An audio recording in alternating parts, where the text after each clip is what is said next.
Good puzzle YouTube, 6fthax here. Happy for you guys today in Uber's Wi-Fi battle against Nicholas. Of course, if you guys do enjoy the video, make sure to hammer that like button down below and to answer the question of the day. Thank you guys for the amazing support on the Wi-Fi battles as of lately, guys. Things have been going absolutely crazy for the channel. We hit 17k and we're almost at 17.2k.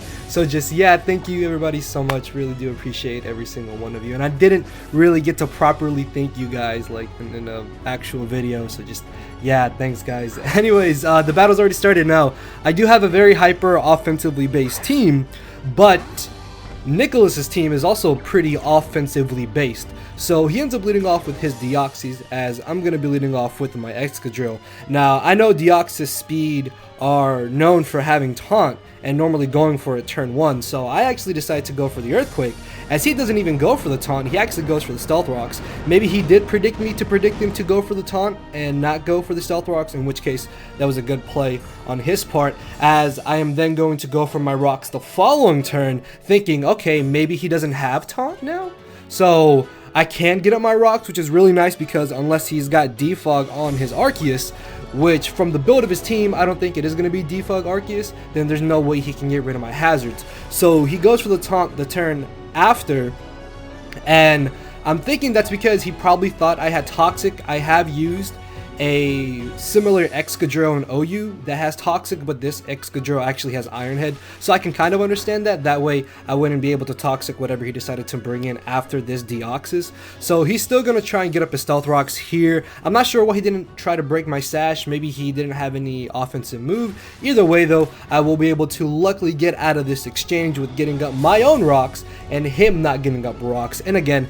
if he doesn't have Defog and Arceus, then this is a really good scenario for this hyper offense team. So he's gonna bring in his Primal Groudon, and because Kyogre, and because I do still have my Focus Sash intact and I've got up my rocks and I prevented him from getting up rocks, I don't really have much more use for my Excadrill. This is where having Toxic might have actually been pretty nice, because I could have gone for the Toxic instead of having to go for the Earthquake, because I don't typically see Rest Talk Primal Kyogre, so I'm not worried about him being that set. But Earthquake still does a pretty nice little chunk of damage as he goes for the Scald, obviously bringing me down to my Sash. I was kind of hoping he would get the burn, that way I could get knocked out by the burn and then bring in my Primal Groudon to force him out, or just revenge kill this Kyogre with something else. Unfortunately though, he doesn't get the burn, and then it turns out he is Rest Talk Primal Kyogre, and this thing actually turns out to be a really big nuisance in this battle. Actually, funny enough, if he did get the burn with that Scald, then this Kyogre wouldn't have been as big of an issue, because I could have brought in something else to revenge kill him potentially, and then I would have just got rid of this Kyogre. So it was actually better for him that he didn't burn me. So he is going to pull the Ice Beam with the Rest Talk. This is fine though, because I could bring in my Primal Groudon here, but I want to save it for later because it is a Double Dance variant, which could maybe sweep his team depending on how things go.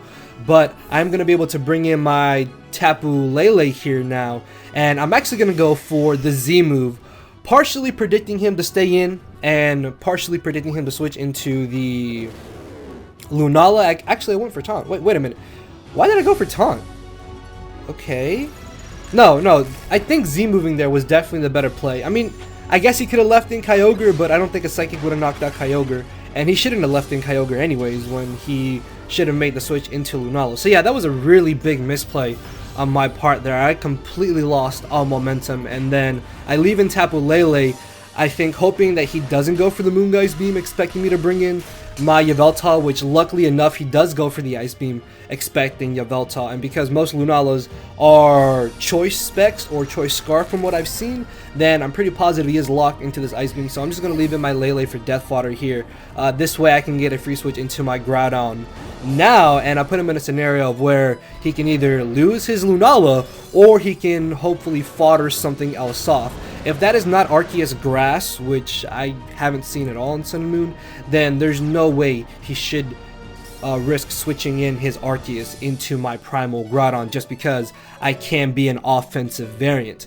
So he is going to decide to switch out here into his Kyogre, which is really good because I'm very positive I outspeed this, and if I can land this Stone Edge, I knock him out with my Precipice Blade. And this is why Stealth Rocks are just so handy in this matchup, because they're wearing down his bulkier walls that my team may have troubles against.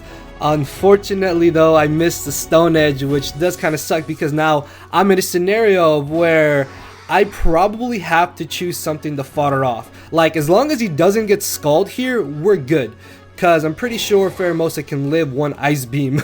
But of course, he gets the 33% chance to Scald, and even if he got the rest, that actually would have been a lot better than him getting Ice Beam. But I either had to choose to fodder off my Pheromosa or fodder off my Deoxys attack, and ultimately I decided to fodder off Pheromosa because Deoxys attack can actually do damage to Lunala, which if it's Scarfed, it outspeeds both of my Pheromosa and Deoxys anyways. And now I'm down 3-5, and I'm in a really tough spot in this matchup. If he hadn't have pulled the Skull of the Pheromosa, then that just means I probably would have been able to pick up another KO with my Pheromosa.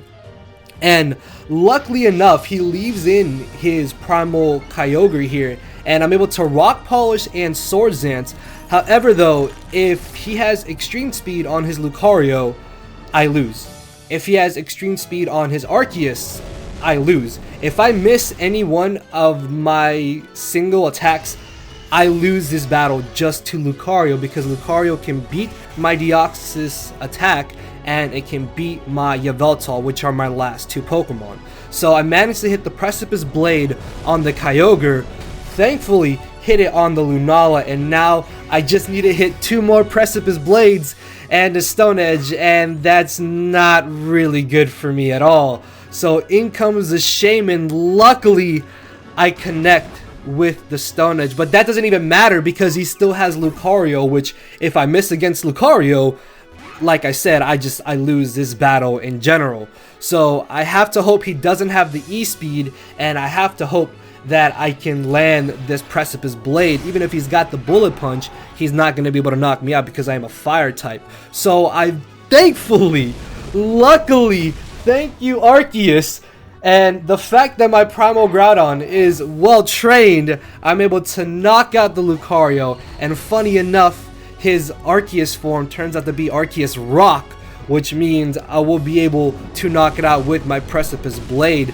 And if he was a bulky variant with Recover, he might have been able to beat my Deoxys and my Yveltal, just because Deoxys doesn't have superpower, and my hardest hitting move to hit Arceus Rock form is Psycho Boost, which puts me at -2 special attack. So then at that point he can just recover off the damage and beat my Deoxys. And then Yveltal was specially based, I think, so unless I got lucky with Dark Pulse flinches, or actually no, I don't even think I outspeed Arceus Rock, then yeah, he could have actually yeah, he could have won the battle there if I had missed that Precipice Blade against Arceus. So this is a battle where I think it was definitely a lot closer than a 3-0 sweep, even though that's what it may appear like, because like I said, if I missed a single move with my Groudon, I literally just lost the battle. So odds were pretty decently in his favor, but because Primal Groudon is well trained, I was able to hit all my moves, and that just goes to show you the power of Primal Groudon in the Ubers tier. So yeah guys, I rambled on enough. Answer the question of the day, leave a like if you did enjoy. Thank you guys for the support. Thank you for 17k subs. Here is to 18k, then 19, then 20, and then hopefully 50k by the end of the year. So really do appreciate all your guys' support again. Thank you so much. I rambled on enough. Later everybody, see y'all tomorrow. Cause my brain and heart are both tied in the knot, and this hinders me from crying a lot. This causing me to show no emotion, but when I said I cared, I wasn't joking. But I guess it's too late for me to become broken. For now, I'm living with no more pain, tears, or hoping. I'm just coasting. Yeah, I said I'm coasting. No more pain, tears, and hoping. For real.